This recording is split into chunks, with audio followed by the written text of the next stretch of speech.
buenas noches, bienvenidos a una nueva edición de Ojo con los Medios aquí por el Avia Yala Televisión, con una jornada que podemos calificar sin temor a equivocarnos de histórica en el seno de Naciones Unidas, porque hoy los Estados Unidos, por primera vez en los 25 años que se viene votando en ese organismo mundial contra el bloqueo a la Revolución Cubana, se abstuvo, es decir, por primera vez no votó en contra. Ese va a ser uno de los temas más destacado del día, porque creo que ha sido bastante inesperado para todos. No sé cómo lo habrán visto por allá, comandante. ¿Cómo le va, doctor? Acá usted sabe que le parece que puede ser una casualidad que esto ocurra justamente cuando nosotros estamos en Washington. Por eso, lo remarcaba, lo subrayaba ahí con fibrón rojo, justo usted ahí dando vueltas, haciendo de sus fechorías, y esto ocurre aquí. Acá estamos haciendo lobby para muchas cosas. Organizamos o influimos en la votación de la ONU, organizamos la marcha de la oposición en Venezuela, la financiamos y seguimos dando vueltas a la campaña de Donald Trump, que le digo, lidera encuestas en Florida después del trabajo que venimos haciendo. Ya lo vamos a hablar un rato hoy en el segundo bloque, pero esta noticia es histórica. La votación que usted mencionaba en el seno de Naciones Unidas, y me parece que fuera de cualquier suspicacia o de ironía que podamos hacer desde aquí, desde Washington, marca también una contradicción dentro de lo que es el poder en Estados Unidos, ¿no? Empecemos a ver alguna imagen y después lo charlamos. Dale, vemos lo que para nosotros es la imagen del día, esa votación que marca la cantidad de votos. Ahí está, votos de la Asamblea de Naciones Unidas para el levantamiento del bloqueo a Cuba, no, 0 votos, sí 191, abstenciones 2, esto es la abstención de Estados Unidos e Israel, y no hubo ninguna ausencia, es decir, se pronunciaron los 193 países. ¿Quién está aislado? Es la pregunta, ¿no? Claramente. Vamos a repasar ahora las palabras del canciller cubano, Bruno Rodríguez, desde Nueva York. 24 años la rectificación del voto en solitario de los Estados Unidos de América en esta sala. Han sido 24 años, como ha dicho la embajadora Samantha Power, de aislamiento y fracaso. El voto en abstención anunciado constituye seguramente un paso positivo en el futuro de mejoramiento de las relaciones entre los Estados Unidos y Cuba. Agradezco las palabras y los esfuerzos de la embajadora Samantha Power. Sin embargo, el bloqueo económico, comercial y financiero persiste, provoca daños al pueblo cubano y obstaculiza el desarrollo económico del país.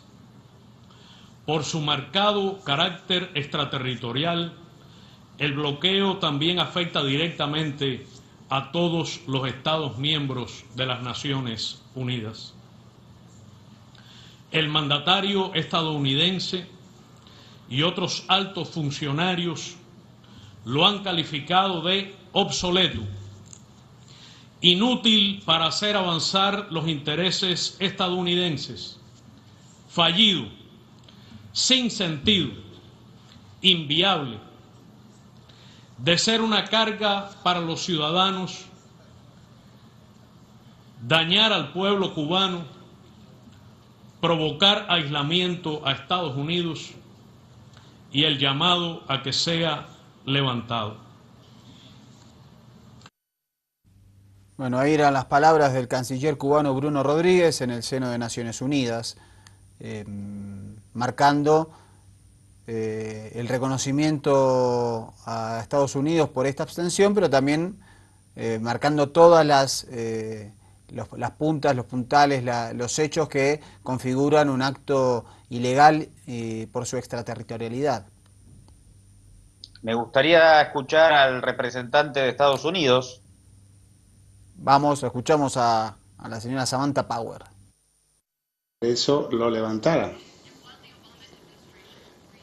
Aunque el gobierno de Obama está de acuerdo en que el embargo estadounidense contra Cuba debe levantarse, tengo que dejarles claro que no apoyo el cambio por las razones que se indican en ese proyecto de la resolución. Todas las acciones de los Estados Unidos en cuanto a Cuba han sido y son conformes a la Carta de las Naciones Unidas y el derecho internacional, incluido el derecho mercantil aplicable y el derecho del mar consuetudinario. Rechazamos categóricamente las declaraciones que aparecen en la resolución que indican lo contrario. No se abstuvieron, pero marcaron también su enojo porque obviamente le marcó el documento de Naciones Unidas que era un acto anacrónico, que iba contra el derecho internacional, que atentaba contra la prosperidad de un pueblo, etcétera, etcétera. Vamos ahora con Sacha Llorenti, embajador del Estado plurinacional allí en la ONU. Cambio climático, contra el hambre, las enfermedades y la desigualdad. En resumen, contra el capitalismo y contra el imperialismo, para la construcción de un nuevo orden internacional. Hoy no solo votamos contra el bloqueo, votamos por la esperanza, por la maravillosa posibilidad de hacer de nuestro un mundo más justo. Cuba es el ejemplo a seguir y Fidel es el símbolo de la dignidad de nuestros pueblos. Señor presidente, quiero disculparme con ustedes, pero cuando se tiene el corazón lleno de emoción y de gratitud, lo último en lo que uno piensa es en el protocolo. Por eso permítame concluir esta intervención diciendo que viva Fidel, que viva Cuba. Hay la intervención, en este caso el representante de Bolivia. La mayoría de los representantes, sobre todo latinoamericanos, se refirieron en los mismos términos de condena al bloqueo y de reconocimiento de los logros de la Revolución Cubana. Sí, Mariano, y ahí a mí me gustaría que charlemos un poquito de esta contradicción que marcábamos, que evidentemente establece una especie de poder dual sobre este tema, ¿no?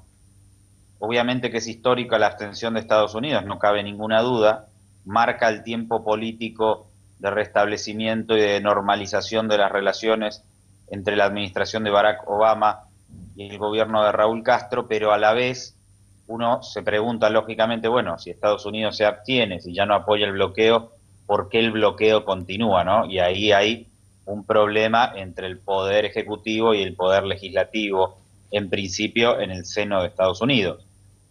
Sí, exactamente, porque además es un tema que transversaliza al Partido Demócrata y al Partido Republicano, es decir, que no es lineal que los demócratas quieran levantar el bloqueo y los republicanos no, sino que está entremezclada esa posición, sobre todo de aquellos representantes cubanoamericanos, que son muchos y fuertes y tienen mucho poder de lobby en la Cámara de Representantes y en el Senado.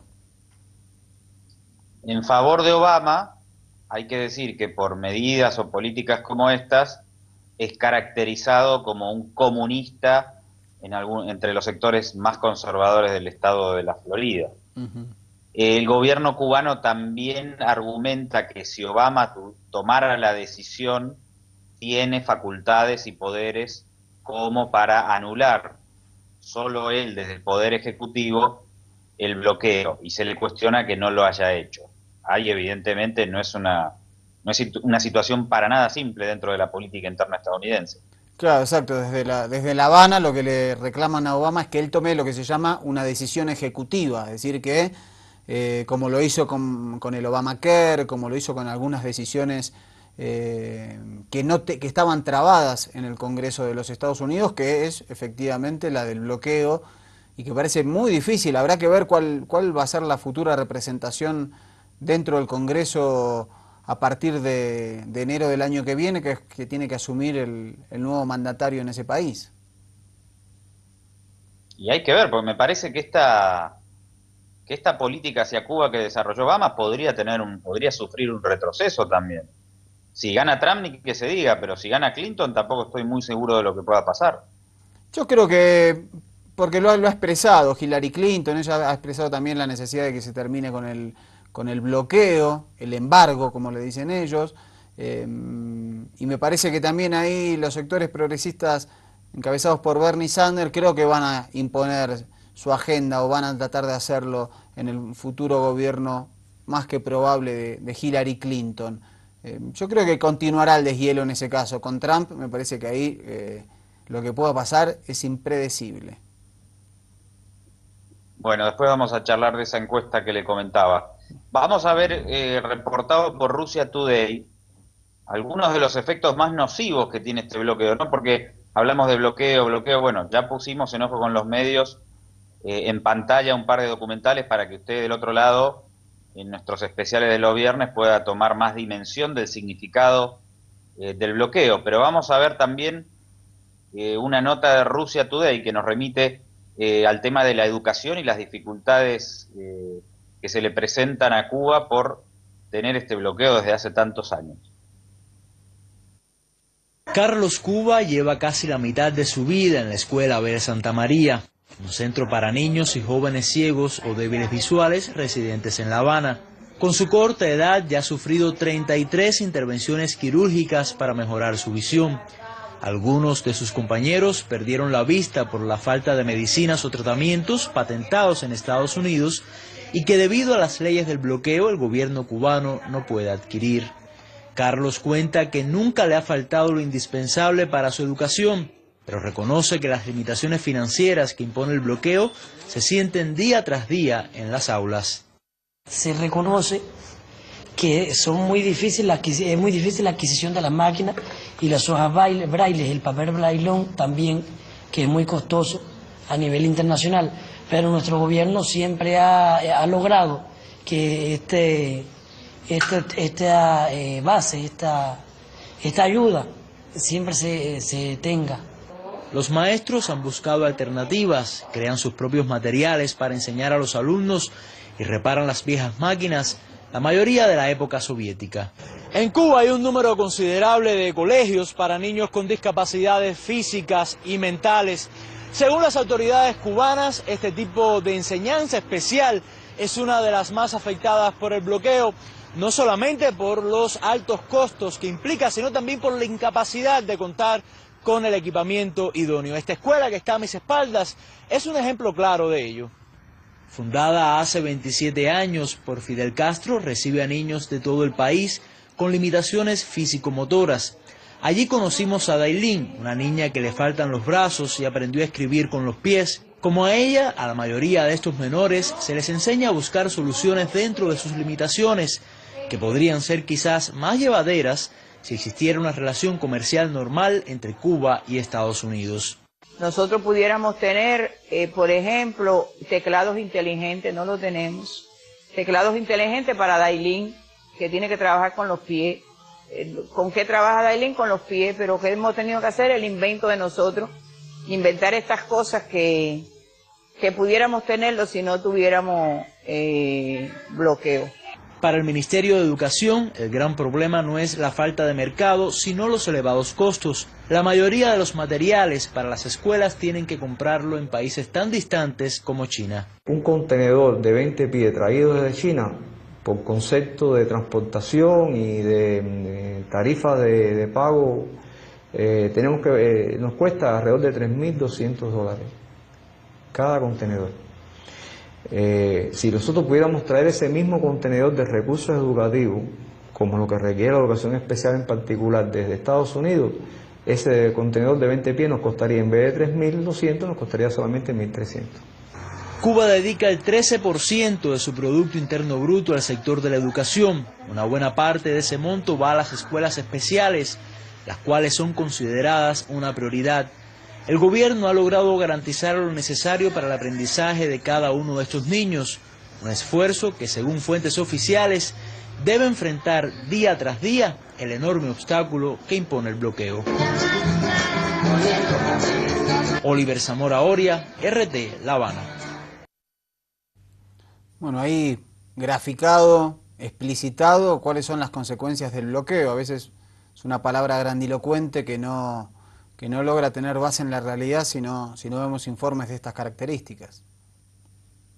Sí, Mariano, recordemos también que la derecha continental muchas veces también dijo, no, el bloqueo es una excusa de la dictadura castrista para victimizarse, en realidad no tiene tanto efecto y es utilizado como discurso para justificar las deficiencias económicas del gobierno. Este me parece que también es un dato importante. Pese a este discurso de la derecha, la revolución siempre ha sido enfática en exigir que se levante el bloqueo, ¿no? Sí, exactamente, y las cifras son astronómicas, y otro dato muy fuerte de lo maligno que ha sido el bloqueo y de la maldad de quienes lo impulsaron fue que cuando cae el bloque soviético a principios de los 90, Estados Unidos refuerza ese bloqueo con la ley Helms-Burton, y que además de querer matar de hambre al pueblo cubano, lo quisieron matar con falta de medicinas, porque era un bloqueo que ampliaba esa situación completamente ilegal a temas humanitarios. Es para mostrar cuánta maldad puede haber detrás de una diferencia política, ¿no? Hablando de bloqueos y de procesos desestabilizadores, porque el bloqueo es una instancia históricamente desestabilizadora, evidentemente está en su génesis, ¿no? Exacto. En aquel decreto a inicio de los 60, donde efectivamente establece que la estrategia es matar de hambre y quitarle el apoyo popular de esa manera al pueblo cubano, nada más y nada menos. Hoy hubo marchas, hoy era la toma de Venezuela. ¿Cómo vio esta toma? Sí, hubo marchas de la oposición y también concentraciones del oficialismo. Las imágenes mostraron dos marchas multitudinarias. Hay que reconocer que la llamada toma de Caracas por la oposición, que centraron todas sus fuerzas en el día de hoy, el chavismo lo hizo hoy y ayer, esas manifestaciones, fue muy masiva.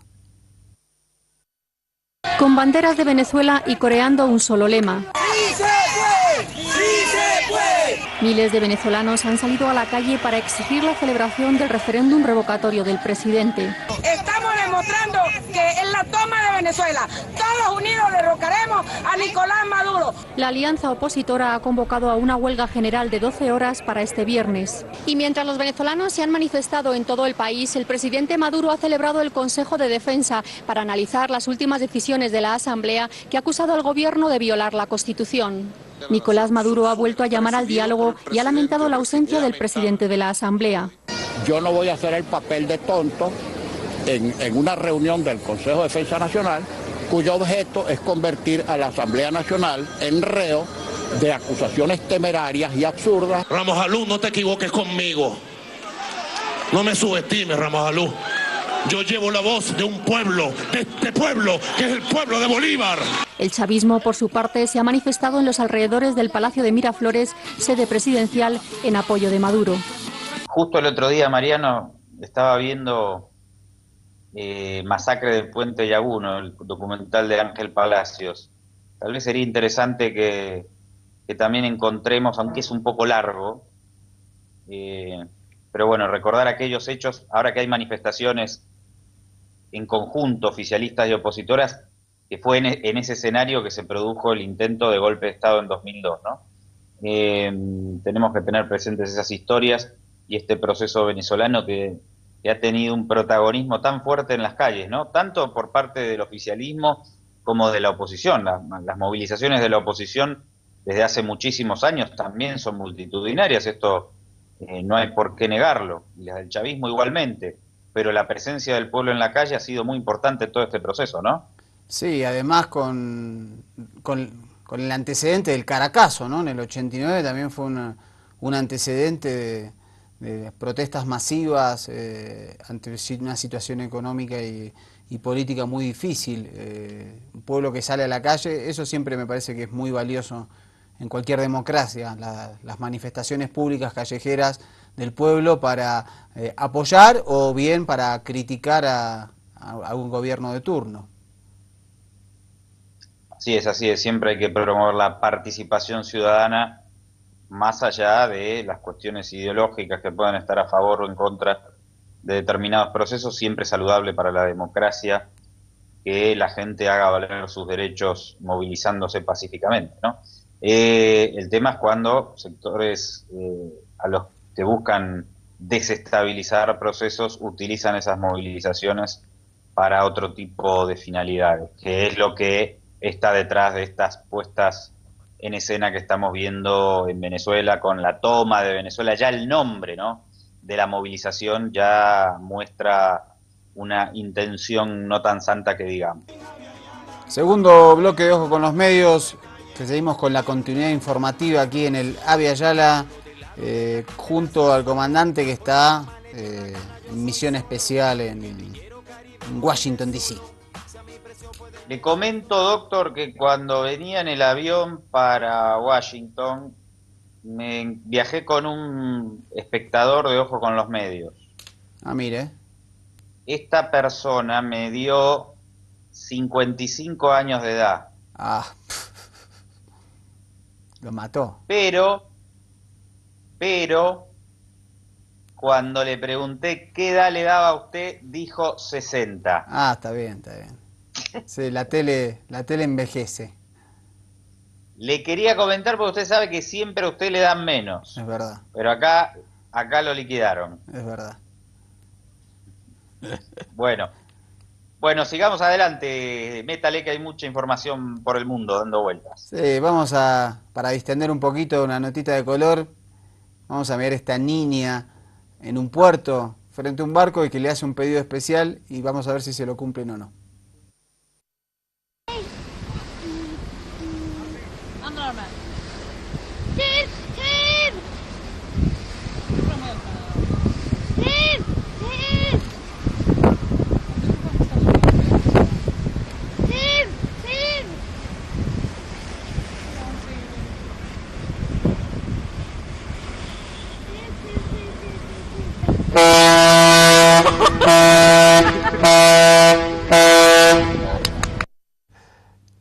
La niña le pedía a ese barco carguero que toque su bocina y no tocaba, y cuando lo tocó se pegó un susto la niñita pobre.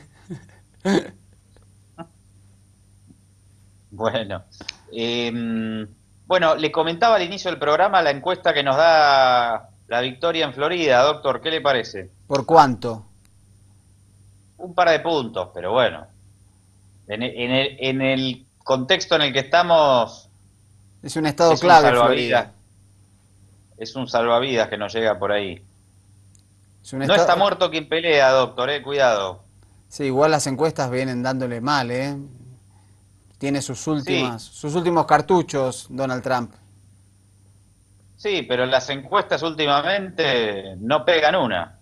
Sí, eso Acuérdense, es verdad. España, Colombia. Eso es verdad. Eso es verdad. Bueno, vamos a ver cómo nos va en esta.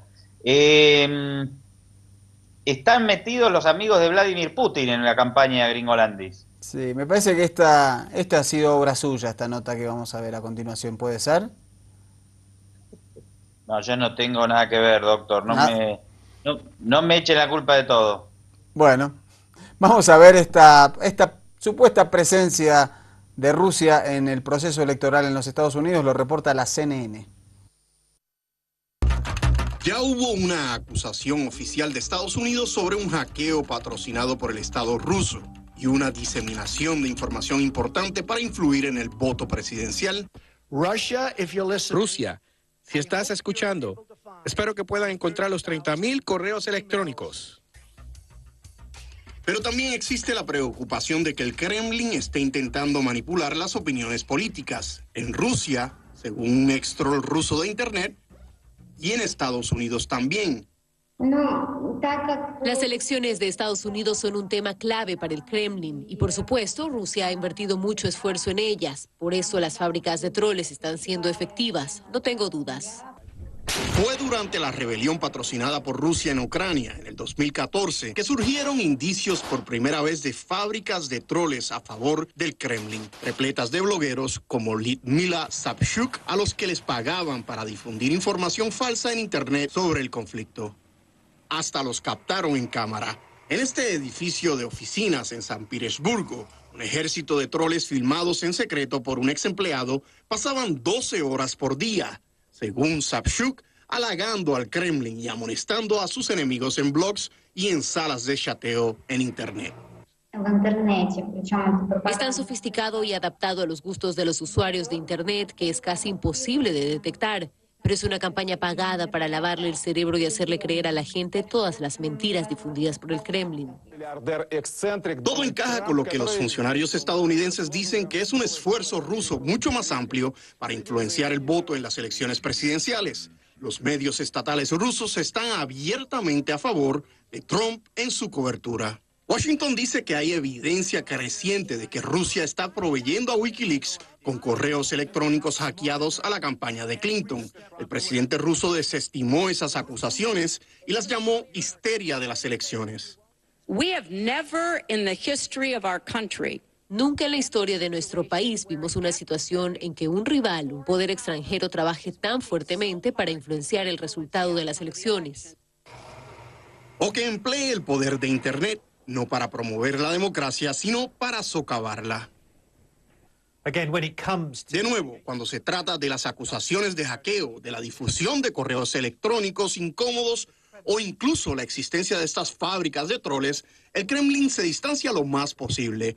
Calificó las acusaciones de absurda. Según funcionarios estadounidenses, las alegaciones contra Rusia no tienen precedentes. Aún durante la larga y problemática relación entre Rusia y Estados Unidos, no solo realizando espionaje, sino como está usando la información y publicándola para impactar al debate político estadounidense. Matthew Shan, CNN, Moscú.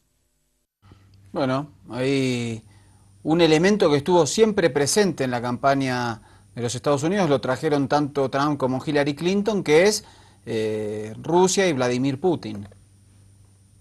Ahora, Mariano, ¿qué problema que hay con este tema de los troles? Es la guerra sucia que se ha generado en tantos países con el uso de las redes sociales, ¿no? Hasta Ojo con los Medios tiene una cuenta trucha, un troll que intenta desprestigiarnos. Exactamente, sí, eso ha proliferado en los últimos tiempos y de hecho no es obra, en algunos casos sí, de personas aisladas, de personajes que, bueno, bajo la impunidad que permite el no revelar la identidad y que eso no esté penado dentro de las redes sociales, decir cosas, atacar, amenazar, pero también son empresas, en muchos casos, empresas grandes, y que son contratadas por gobiernos, por organismos, para justamente torcer una posición favorable a su favor. Ya, y lo vimos en Bolivia en el caso del 21F, ¿no? Exacto. Pareciera ser que ya si como fuerza política vos no organizás un equipo que actúe en las redes sociales con propaganda sucia, como que no existís, ¿no? Ya sí, a esta altura de la humanidad. Y que instalen agenda, que instalen títulos, instalen etiquetas y que éstas sean replicadas. Eso se viene haciendo bastante y me parece que cada vez con mucha más fuerza, dado el rol y la importancia de las redes sociales.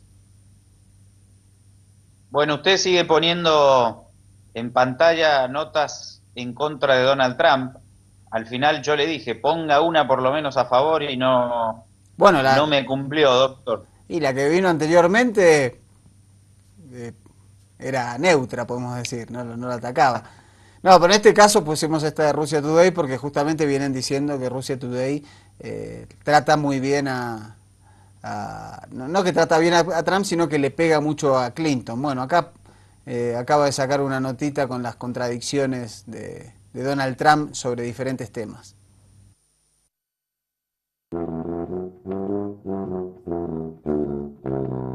They're here illegally, you take them, they have to go back. We have to show some compassion. Right. We just can't throw everybody out.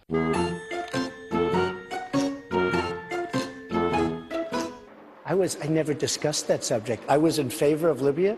We would be so much better off if Gaddafi were in charge right now. Gaddafi in Libya is killing thousands of people. We should go in, we should stop this guy, which would be very easy and very quick. Stop him from doing it and save these lives. Donald, true or false, you've said the government should pay for everyone's health care? That's false. You've never said that. Everybody's got to be covered. Universal health care. I am going to take care of everybody. Who pays for it? The government's going to pay for it, but we're going to save so much money on the other side. Wages too high. We're not going to be able to compete against the world. I hate to say it, but we have to leave it the way it is. I don't know how people make it on $7.25 an hour. I would like to see an increase of some magnitude. I'm very pro-choice. Do you believe in punishment for abortion? Yes or no, as a principle? There has to be some form of punishment. Hillary Clinton was the worst Secretary of State in the history of the United States. Hillary Clinton, how did she do as Secretary of State? Probably above and beyond everybody else. I'm a conservative person. In many cases, I probably identify more as a Democrat. The economy does better under the Democrats than the Republicans. Bueno, parece que... Bueno, Donald Trump es un histriónico, así que puede cambiar de posición de la manera en que lo acabas de ver. Cuidado porque después ya me siguen llegando o nos siguen llegando mensajes, doctor, que nos acusan de ser militantes de Hillary Clinton. Sí, sí. Nos llegó, nos escribió, sí, una persona al YouTube diciendo que si nosotros no sabíamos que Hillary promovió guerras en Medio Oriente como secretaria de Estado en Siria, lo que le contestamos es que efectivamente lo sabemos y que justamente en la semana pusimos los 5 años del asesinato de Muammar Gaddafi en Libia y cómo actuó Hillary Clinton. Creo que no lo ocultamos, pero bueno, en la campaña electoral... No, si lo pones... Más bien, ¿cuántas veces hemos puesto a Hillary Clinton regocijándose por el asesinato de Gaddafi mientras pensaba que la cámara estaba apagada, además? Su risa diabólica. Horrible. Esa es una escena muy desagradable. Sí, totalmente. De Hillary Clinton.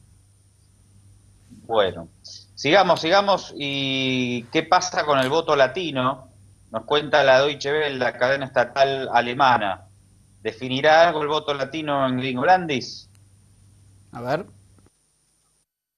Recuerden que al ir a tocar la puerta lo primero que tenemos que hacer... Sus padres son mexicanos, pero Samuel nació en Estados Unidos. Recuerden estas tarjetas... Ya cumplió los 18 años y se prepara para participar por primera vez en las elecciones presidenciales de su país. Y el día de la elección. En este voto que yo voy a poner en esa urna, yo quiero representar a las personas que no tienen esa oportunidad de votar en este país. La asistencia de los votantes hispanos a las urnas suele ser muy baja. A Samuel le preocupa, por eso decidió unirse a un grupo de voluntarios para ir casa por casa y evitar que se repita la historia de comicios anteriores. Buenas tardes. Buenas tardes. ¿Cómo está? Muy bien, gracias. ¿Cómo está? Mi nombre es Doralí y estamos aquí en la comunidad. Se registraron y no votaron. Entonces eso es lo que nosotros queremos evitar con este trabajo que nosotros estamos haciendo. Motivarlos, que cuando se registren continúen con ese ánimo y que salgan a votar este 8 de noviembre. Este año habrá un récord de nuevos votantes hispanos. Más de 4 millones, la mayoría jóvenes nacidos aquí. En muchos casos, ellos han motivado a sus familiares a tramitar la naturalización para que sus voces también se escuchen mediante el voto. Se dice que podía votar aquí en la Kennedy Boulevard. Esta abogada de inmigración ha constatado un aumento muy significativo en las solicitudes de ciudadanía. Ha sido una cosa bien impresionante para nosotros porque pues la realidad es que hay mucha gente preocupada por su estatus migratorio. Héctor acaba de jurar como ciudadano norteamericano. Con su voto quiere evitar que Donald Trump llegue a la presidencia. Me parece que ha sido injusto, irrespetuoso con los latinos, porque no ve la importancia, no ve el esfuerzo, no ve el trabajo que nosotros como latinos aportamos a este país. El discurso antimigrante del candidato republicano ha dado lugar a lo que muchos analistas denominan el efecto Trump. Ha servido, sin duda alguna, para que la comunidad latina también se pronuncie y ahora sí haga valer su derecho. Desde este lunes, los electores de la Florida pueden votar de manera anticipada. Sin embargo, aquí aún reinan la indecisión y la desconfianza. que es Puerto Rico. A ver cómo ellos se expresan en la televisión, de la forma que hablan, cómo se tratan. La verdad no creo que será lo mejor para este país. Entonces no me convence votar por uno de ellos. Cada vez queda menos tiempo para tomar decisiones, pero los hispanos mantienen las esperanzas de poder influir en los resultados. Bueno, el voto latino, el voto negro, el voto de las mujeres está claramente del lado de Hillary Clinton, y ahora una última encuesta dice que también, por primera vez en esta elección, los hombres votarían más por Clinton que a Trump. Está complicado. No crean las encuestas, doctor. Lo veo hace muchos meses usted confiado con la victoria de Clinton, que si es victoria además va a ser fraude. Yo dije desde el principio que gana Hillary Clinton, además por la composición del colegio electoral, cómo se lleva adelante esa elección, la cantidad de electores que tienen en general los estados progresistas respecto a los estados conservadores. Es que, seamos sinceros, doctor, si gana Trump, no va a ser presidente de Estados Unidos, va a ser dictador de Estados Unidos. Teniendo en cuenta que ni su partido, o ni el partido que está representando le apoya, ¿no? Que este no es un dato para nada menor. Es muy complicado, sería muy difícil de explicar que Donald Trump, sin ni siquiera el apoyo de los líderes republicanos, pueda transformarse en presidente. Sí, sería un verdadero outsider de la política y sería todo un experimento científico ver cómo se llevaría adelante un gobierno de Donald Trump. Así es, así es. Ahí, antes de ir al cortecito, ¿tiene información que nos llega desde el Vaticano, desde el Estado del Vaticano? Sí, efectivamente, el Papa Francisco ordenó la apertura de archivos sobre la represión durante la última dictadura militar en la Argentina. Es una información muy importante, estará en principio abierta solo a familiares y abogados o querellantes en delitos de lesa humanidad. Recordemos, cables desclasificados, el propio Wikileaks han mostrado en general las complicidades de las cúpulas eclesiásticas en las dictaduras en el Cono Sur. Así que es un dato muy importante y permitirá esclarecer delitos de lesa humanidad en la Argentina. Este comunicado, el Vaticano ha anunciado que adelanta la apertura de los archivos correspondientes a la dictadura militar argentina entre 1976 y 1983, pero por ahora solo para uso de las víctimas y sus familiares. Han completado el proceso de organización y digitalización, gracias al cual los afectados podrán acceder a los documentos de forma remota. No es una apertura total de los archivos. Evidentemente, lo más importante son las víctimas, los que estuvieron implicados directamente. Podrán consultarlos, o bien las propias víctimas, o bien los familiares directos de los desaparecidos y los detenidos. La Conferencia Episcopal Argentina inició este proceso hace varios años y siempre ha estado apoyado por el Papa Francisco. Tras la elección del Papa Francisco, muchas personas en Argentina le pidieron que promoviera la apertura de los archivos, puesto que podían contener información muy valiosa sobre las desapariciones que tuvieron lugar durante la dictadura militar iniciada por Jorge Rafael Videla en Argentina. Bueno, hay una noticia importante, siempre que haya noticias por verdad, memoria y justicia es vital y necesario. Cerramos el bloque. Mariano, ¿Cómo? Recordemos que no solo en la dictadura argentina, en las dictaduras suramericanas principalmente, porque la Iglesia jugó un papel muy diferente en Centroamérica, con una ideología más ligada a la opción por los pobres, fuertemente tanto en Nicaragua como en El Salvador, estuvieron gran parte de la iglesia volcada a los sectores revolucionarios.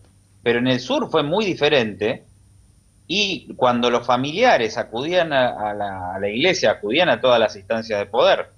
Cuando acudían a la iglesia les preguntaban sobre sus seres queridos, y lo que hacían en realidad, más que averiguar, era seguir persiguiéndolos, ¿no? La Iglesia tuvo una complicidad enorme con las dictaduras suramericanas. Sí, la complicidad eclesiástica fue muy alta, hubo excepciones fuertes, sobre todo en en Brasil y Chile de la teología de la liberación, donde capas intermedias de la Iglesia sí trataron de oponerse a las dictaduras y ayudar a las víctimas.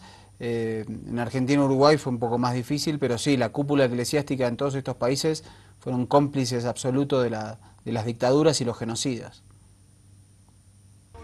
A propósito de avances tecnológicos, que aquí hay muchos avances tecnológicos en el norte, doctor, que la gente vive distintos en muchos aspectos, ¿no? En tema de salud, fíjese la nota que apareció en Russia Today, un caso muy particular. No tiene que ver necesariamente, bueno, tiene que ver con los avances de la tecnología y de la humanidad, a las cosas que podemos llegar. Ni me quiero imaginar qué podremos ver dentro de 50 años. Sí, es impresionante el avance de la ciencia. En este caso es una noticia muy elocuente y halagadora, una historia de amor, diríamos. Mírala.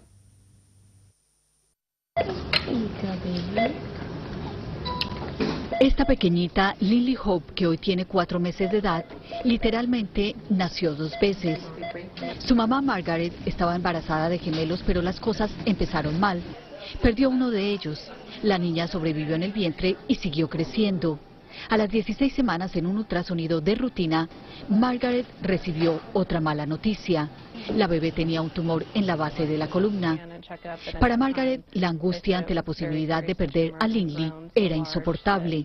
El tumor crecía sin control y le robaba fluido sanguíneo a la bebé. Después de investigar mucho, a las 20 semanas de embarazo, Margaret llegó al hospital Texas Children. Los doctores le dijeron que la cirugía de la pequeña era una opción y tenía que hacerse lo más pronto posible. Otros especialistas le habían aconsejado terminar el embarazo, pero ella decidió que lucharía por su hija y que ella merecía otra oportunidad. A las 23 semanas, Margaret se sometió a una compleja y peligrosa cirugía de emergencia. Primero le hicieron una incisión en el útero, luego le jalaron a la bebé por las piernas y se la pusieron sobre el torso. En ese momento empezaron a operar el tumor, que ya era tan grande como el tamaño de la pequeña. Durante la operación el corazón de la bebé empezó a fallar y luego se detuvo. Después de muchos esfuerzos, lograron revivir el corazón y al mismo tiempo le tuvieron que dar transfusiones de sangre. La bebé tenía 50% de posibilidades de sobrevivir y 50% de morir. Después de 5 horas de la compleja cirugía, finalmente lograron remover 90% del tumor. Luego reinsertaron el feto en el útero. El embarazo continuó y el tumor empezó a crecer de nuevo.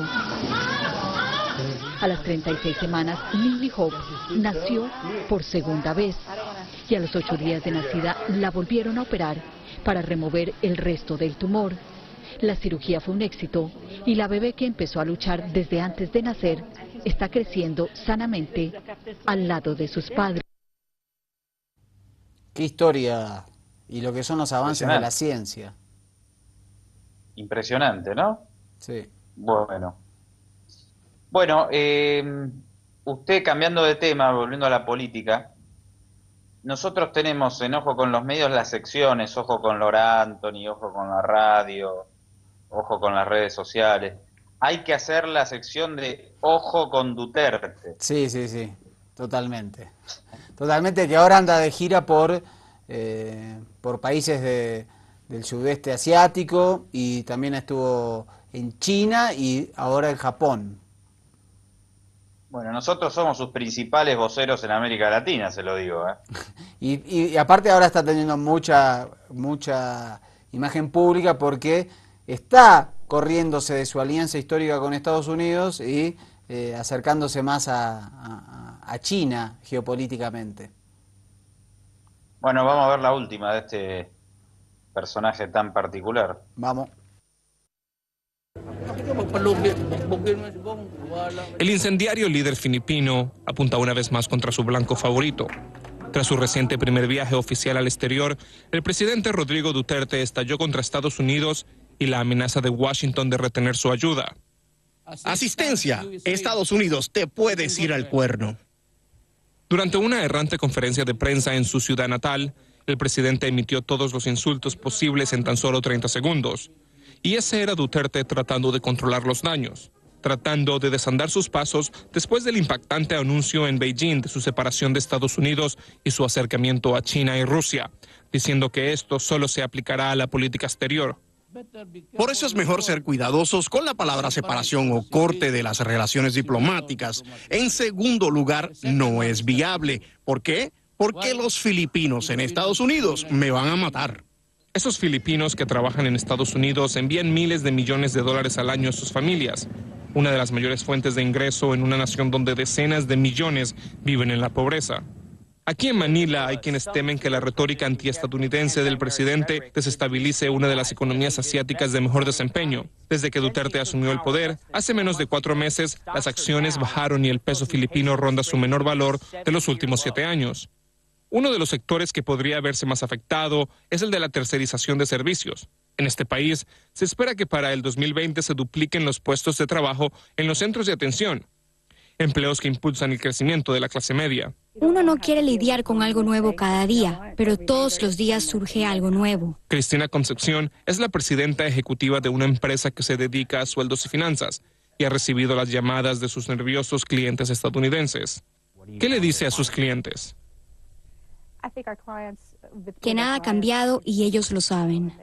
En la actividad de tercerización en Filipinas se emplea a más de 1 millón de personas. Los expertos dicen que más del 80% de su trabajo en promedio es para empresas estadounidenses. ¿Le preocupa su trabajo? Sí, por supuesto, porque este es nuestro sustento. Estos empleados me dicen que todavía apoyan a su presidente. No es una amenaza, no creo que Duterte esté tratando de enfrentarse a Estados Unidos. Duterte sigue siendo inmensamente popular. La mayoría de los filipinos lo ven como un líder fuerte que lucha por mejorar su país, pero a muchos les preocupa que enemistarse con Estados Unidos solo empeore las cosas. Will Ripley, CNN, Manila, Filipinas. Otro impredecible. Imagínense si Estados Unidos gana a Donald Trump. Capaz que ahí las relaciones se restablecen. Qué peligro, porque vamos a estar de acuerdo ahí con la política de Obama, ¿no? Hay que combatir a Duterte porque es el peor exponente de la política, más allá de que se enemiste con Estados Unidos, ¿no? Sí, exactamente. Es un peligro este hombre. Bueno, y seguiremos dándole cobertura y tratando de dilucidar cuáles son sus pasos. Sí tiene como una cuestión de emparentamiento con el personaje que es Donald Trump, ¿no? Evidentemente. Sí, son declaraciones muy fuertes, con mucho racismo, mucha carga de xenofobia, de odio. Populismo de derecha. Sí, exactamente. Claramente. Bueno, doctor, le mando un abrazo desde Washington y seguiré acá moviendo mis fichas junto a Donald. Vale. Y obstaculiza el desarrollo económico del país. Por su marcado carácter extraterritorial, el bloqueo también afecta directamente a todos los Estados miembros de las Naciones Unidas. El mandatario estadounidense y otros altos funcionarios lo han calificado de obsoleto, inútil para hacer avanzar los intereses estadounidenses, fallido, sin sentido, inviable, de ser una carga para los ciudadanos, dañar al pueblo cubano, provocar aislamiento a Estados Unidos y el llamado a que sea levantado. Bueno, ahí eran las palabras del canciller cubano Bruno Rodríguez en el seno de Naciones Unidas, marcando el reconocimiento a Estados Unidos por esta abstención, pero también marcando todas las puntas, los puntales, los hechos que configuran un acto ilegal por su extraterritorialidad. Me gustaría escuchar al representante de Estados Unidos. Escuchamos a la señora Samantha Power. Eso lo levantara. Aunque el gobierno de Obama está de acuerdo en que el embargo estadounidense contra Cuba debe levantarse, tengo que dejarles claro que no apoyo el cambio por las razones que se indican en ese proyecto de la resolución. Contradicción dentro de lo que es el poder en Estados Unidos, ¿no? Empecemos a ver alguna imagen y después lo charlamos. Dale, vemos lo que para nosotros es la imagen del día, esa votación que marca la cantidad de votos. Ahí está, votos de la Asamblea de Naciones Unidas para el levantamiento del bloqueo a Cuba, no, 0 votos, sí 191, abstenciones 2, esto es la abstención de Estados Unidos e Israel, y no hubo ninguna ausencia, es decir, se pronunciaron los 193 países. ¿Quién está aislado? Es la pregunta, ¿no? Claramente. Vamos a repasar ahora las palabras del canciller cubano, Bruno Rodríguez, desde Nueva York. 24 años, la rectificación del voto en solitario de los Estados Unidos de América en esta sala. Han sido 24 años, como ha dicho la embajadora Samantha Power, de aislamiento y fracaso. El voto en abstención anunciado constituye seguramente un paso positivo en el futuro de mejoramiento de las relaciones entre los Estados Unidos y Cuba.